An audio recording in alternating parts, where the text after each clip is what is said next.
Panglima OPM Egyanus Kogoya dikepung Jenderal Perang Hutan, terisolir di pegunungan. Sudah lebih dari setahun, pilot Susi Air disandra OPM pimpinan Egyanus Kogoya. Untuk mengejar dan membebaskan pilot Philip McMartins, TNI mengerahkan pasukan spesialis perang hutan. Sosok prajurit TNI yang dicap ahli perang hutan tersebut ternyata merupakan jebolan pasukan khusus TNI Angkatan Darat Kopassus. Seperti diketahui, pilot pesawat Susi Air Philip McMartins disandra oleh KKB pimpinan Egyanus Kogoya beberapa waktu lalu. Upaya mediasi telah dilakukan oleh sejumlah pihak untuk menyelamatkan pilot Susi Air.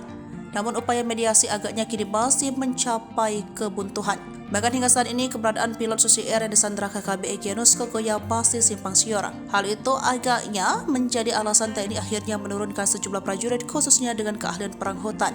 Salah satunya tak lain adalah mantan jebolan Kopassus Brigjen TNI Jos Sembiring, Komandan Korem Praja Wirayakti, ditunjuk sebagai pemimpin pasukan penyelamat pilot Susi Air yang disandra oleh KKB Egyanus Kogoya.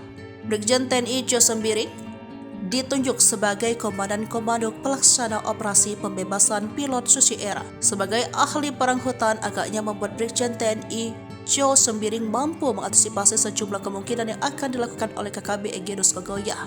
Bahkan baru-baru ini KKB Egyanus Kogoya disebut terisolir di salah satu hutan gunung karena strategi kepungan yang dilakukannya. Pelaksana dan Tribun Timur, Kapolda Papua Irjen Pol Matius Fahiri menyebut pasukan yang terjunkan untuk menyelamatkan pilot Susi Air telah bergerak.